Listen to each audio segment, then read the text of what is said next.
తుని మండలంలో చిన్నారి జ్ఞానేశ్వరి తప్పిపోయి దాదాపు 10 రోజులవుతుంది. రోజులు గడిచే కొద్దీ అసలు పాప బతికే ఉంటుందా అనే అనుమానాలు కూడా బయలుదేరాయి. శనివారం నుంచి నేషనల్ డిజాస్టర్ రెస్పాన్స్ ఫోర్స్ కూడా పాప ఆచూకీ కోసం గాలిస్తున్నాయి. థర్మల్ డ్రోన్స్ ను వాడి చిన్నారి జ్ఞానేశ్వరి కోసం వెతుకుతున్నాయి. మరోవైపు పాప తల్లిదండ్రులతో పాటు స్థానికుల్లో జ్ఞానేశ్వరి క్షేమం గురించిన ఆందోళన తారాస్థాయికి చేరిపోయింది. పాప ఎక్కడ?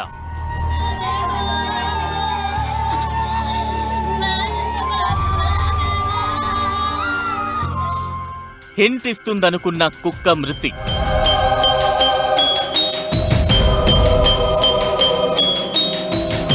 రోజులు గడిచిపోతున్నాయి కానీ కాకినాడ సిహెచ్ అగ్రహారంలో మిస్ అయిన చిన్నారి బాలిక జ్ఞానేశ్వరి ఆచూకీ మాత్రం లభ్యం కాలేదు. ఇప్పటిదాకా రెవెన్యూ, మున్సిపల్, పోలీసు సిబ్బంది మాత్రమే గాలింపు చేపట్టగా గత శనివారం రాత్రి నుంచి ఫారెస్ట్ డిపార్ట్మెంట్ కూడా రంగంలోకి దిగింది. అలానే స్పెషల్ సెర్చ్ టీం హనుమాన్ కూడా థర్మల్ డ్రోన్ల సాయంతో పరిసర అటవీ ప్రాంతాల్లో గాలింపు చేపట్టింది.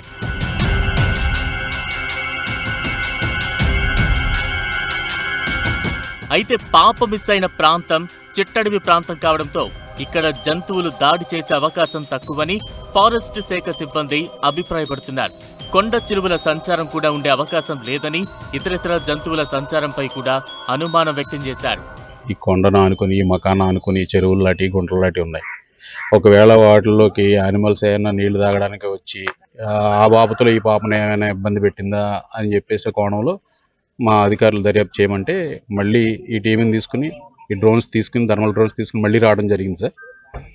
ఇప్పుడు అదే కోణంలో దర్యాప్తు చేస్తున్నాం. ఈ కొండ ప్రాంతంలో అయితే అడవి పందులు సార్ ఉంటే, జింకలు ఉంటాయి, దుప్పులు ఉండొచ్చు, కౌజింగలు ఉంటాయి. ఇంక తప్పితే పైథాన్స్ అరుదు, పైథాన్ ఉండొచ్చు, పైథాన్ ఉండదని అన్నాం. తాజుపాములు అయితే ఎక్కువ ఉంటాయండి, అలాగే పొడపాములు అవి ఉంటాయి. అడవి పందులు అయితే మస్తుగా ఉంటాయి, ముళ్ళ పందులు ఉంటాయి. అంతమించి క్రూర జంతువులు అయితే ఏమీ లేవు సార్. మేము చాలా కాలం నుంచి నా సర్వీస్ అయితే ఇక్కడే. ఇది అంత దట్టమైన అడవి కాదు, చిట్టడవి అండి. ఇది ముళ్ళ పొదలతో కూడుకున్న చిట్టడవి కాబట్టి క్రూరమైన జంతువులు అయితే ఉండవు.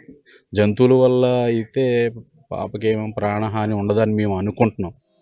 మరోవైపు పాప ఆచూకీ కనుక్కోవడంలో కీలకంగా మారుతుందనుకున్న కుక్క చనిపోవడం కూడా అనూహ్యమైన పరిణామం.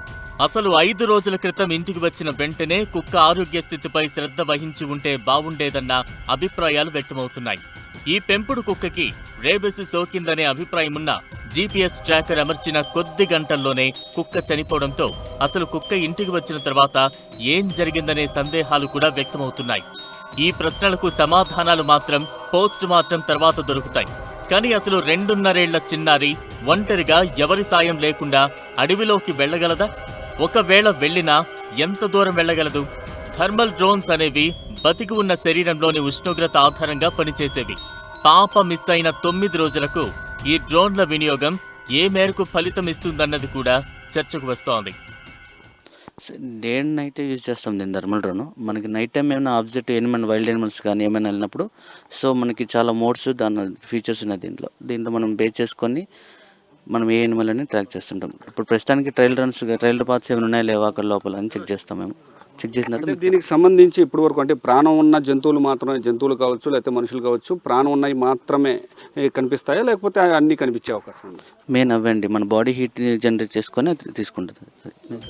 పాప తల్లిదండ్రులు భవానీ, గణేష్ మాత్రం తాజాగా కొన్ని సందేహాలు లేవనెత్తారు.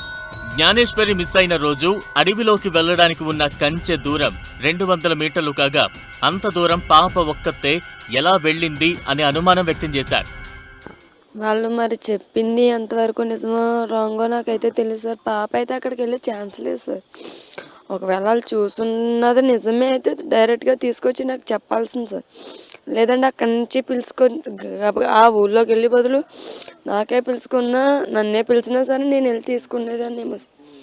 పాప అయితే అంతవరకు వెళ్ళేది అనేది ఇంపాసిబుల్ సార్. ఈ చుట్టుపక్కల ఎక్కడైనా ఆడుకుంటుందేమో అన్న ఆలోచనలో ఉన్నాను, కానీ పాప అయితే అక్కడికి వెళ్ళదు సార్.